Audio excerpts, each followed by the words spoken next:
Sindhi friends of Bahria Town Karachi organising committee पारां सिंध जी सकाफ़त much कचहरी ऐं सूफियाणे राग रंग जी महफ़िल बहरिया टाउन भरिसां प्रोफेसर फिदा हुसैन शाह जे आस्थाना मस्त ते मुनक़िद कई वई। मच कचहरी ऐं सूफियाणे राग रंग जी महफ़िल में Sindhi friends of Bahria Town Karachi organising committee में professor Fida Hussain Shah, doctor Khadim Qureshi, CN news जो सरवाण अली बिताफ़ी, साईं जियंदल शाह, अब्दुल मजीद जागिरानी, डॉक्टर वजीर जिंडरान, गुलजार हुसैन झत्याल, लियाकत जलबानी, इसहाक शेख ऐं कामरान कुरैशी प्रोग्राम में वीचार वंडींदे पीर मुजीब जान सरहदी, अली पिताफ़ी, डॉक्टर खादिम कुरैशी, जाम लतीफ़ अहमद सोलंगी प्रोग्राम के सारायो। प्रोग्राम में भिटाई ते ॻाल्हाईंदे सिंध सागर पार्टी जे अॻवान अब्दुल मोमिन मेमण, तनवीर अबड़ो ऐं शफ़क़त कादरी गहराई में ॼाण मुहैया कई। सर असल में असांखे इन शइ जी ज़रूरत आहे त कराची में सिंधी गॾु कयूं, चाहे बहरिया हुजे या कराची जो को बि इलाइक़ो हुजे, त असां सिंधी पाण में गॾिजी अहिड़ा इवेंट पैदा कंदासीं त हिक ॿिए सां मुतारिफ़ थींदासीं, जीअं ॾुख सुख में असां हिक ॿिए जे गॾु अची सघूं। तंहिंजे करे अहिड़ा इवेंट हर इलाइक़े में हर दोस्त कंदो रहे। मुंहिंजो चवणु इहो आहे त ॾिसो अॼु तव्हांजे साम्हूं नंढड़े हिकिड़े सॾ ते सभई माण्हू गॾु थी विया आहिनि हिते, ऐं सभु हिकु पंहिंजो इंट्रोडक्शन कराए रहिया आहिनि, त ॾाढी ख़ुशी थी जो असांजे सिंधी जे गॾु थिया आहिनि।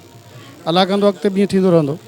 सभिनी जी गॾु सां सहकार सां ऐं साईं पंहिंजो पिताफ़ी साहिबु असां सभिनी गॾिजी हिमत कई आहे। इंशा ताला वरी अॻिते बि इहा ई कोशिशि कंदासीं त हर साल थिए ऐं हर साल हिन खां वधीक सुठो थिए, ऐं इंशा ताला सॼी संगत गॾु आहे त अलाह पाक कंदो, सभु सिंधी पाण में जुड़ी वेंदासीं। हीअ असांजा जेके सिंधी सभई भाउर जेके रहंदा आहिनि बहरिया टाउन कराची में, उहे सभु हिते गॾु थिया आहियूं।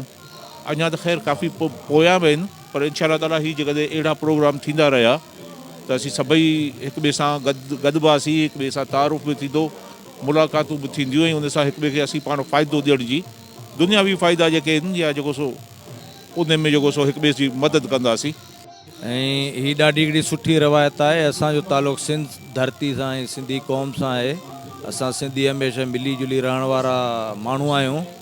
डॉक्टर खादिम कुरैशी साहब जूं लख महिरबानियूं, जत्याल साहब जूं, गुलजार जत्याल साहब जूं महिरबानियूं, जो जेके बहरिया में रहाइशी आहिनि सभु सिंधी, उन्हनि जी एंटरटेनमेंट जे लाइ ऐं उन्हनि जे मीटअप जे लाइ एॾो वॾो अरेंजमेंट कनि था।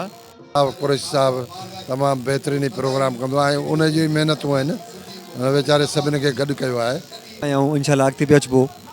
ऐं लियाकत अली जलबानी साईं क्लास फेलो बि रहिया आहिनि मुंहिंजा वॾे भाउ जा, त उन जी तरफ़ सां आया आहियूं। साईं डॉक्टर निज़ामुद्दीन साहब असांजो पाड़ेसरी आहे, जंहिं असांखे दावत ॾिनी, ॾाढो इंशाल्लाह सुठो लॻो।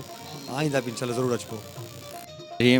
असां भिटाई साईं जा पैरोकार आहियूं, जंहिं असांखे दॻु ॾेखारियो त मुहबती मेड़े ॻोठ ॿधिजे हिकिड़ो, तनी जे वेड़े पाणे ईंदो पादशाह।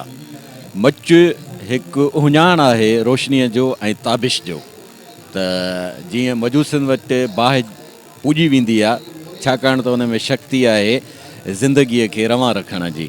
त असां सिंधियुनि जे ख़मीर में महफ़िलियूं मचाइणु शुरूअ खां वठी रहियो आहे।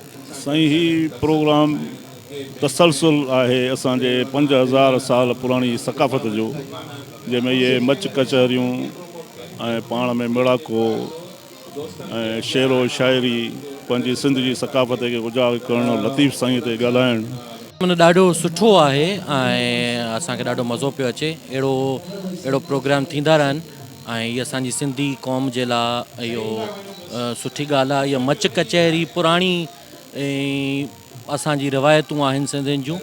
सिंध जी सकाफ़त आहे, हिसो आहे, ऐं हिननि महफ़िलुनि सां, हिननि कचहरियुनि सां माण्हू हिक ॿिए जुड़ियल हूंदो आहे, हिक में राब्ता रहंदा आहिनि। सूफियाणे महफ़िल में बहरिया जे सिंधियुनि तोड़े सियासी समाजी शख्सियतुनि, अदबी शाइरनि महफ़िल में वॾे अंग में शिरकत कई। मच कचहरी में सिंधी सकाफ़त तौर ॿधी तौर हिक ॿिए सां ख़्यालनि जी ॾे वठि पिणु कई वई। उन मौक़े ते अॻवाननि ख़िताब कंदे चयो त कराची जहिड़े शहर में मच कचहरी जहिड़ा प्रोग्राम 62 वारे माहौल में हिन क़िस्म जूं मच कचहरियूं ऐं सूफियाणियूं महफ़िलूं सकाफ़त ऐं तहज़ीब खे उजागर कनि थियूं। सिंध जे कल्चर तोड़े मच कचहरी जहिड़ा प्रोग्राम कराची में रखणु हिकु बहितरीन अमल आहे, जंहिंसां नौजवान नसल में शऊर पैदा थींदो। सिंध मां मच कचहरी ऐं सूफियाणे राग रंग जूं महफ़िलुनि जो रुझान आहिस्ता आहिस्ता ख़तम थी चुको हो, जंहिंखे सिंधी इलेक्ट्रॉनिक ऐं प्रिंट मीडिया जे प्रोग्रामनि वसीले सिंध जे झरझंग में क़ौमी गीतनि, सुघड़नि, अदीबनि, दानिश्वरनि खे अहिड़नि प्रोग्रामनि में गॾु करे सदियुनि जे क़ाइमु कयल उताकनि ऐं कचहरियुनि खे ॿीहर वरजायो आहे। मच कचहरी में सिंध जे नाले वारनि सूफ़ी फ़नकारनि पंहिंजे फ़न जो मुज़ाहिरो करे महफ़िल में वाह वाह कराए छॾियो। जॾहिं त फ़नकारनि में फ़नकार साईं वज़ीर अली शाह ऐं तामीर हुसैन सूफ़ी कलाम ॿुधाए महफ़िल में वेठल माण्हुनि खे झूमण ते मजबूर करे छॾियो।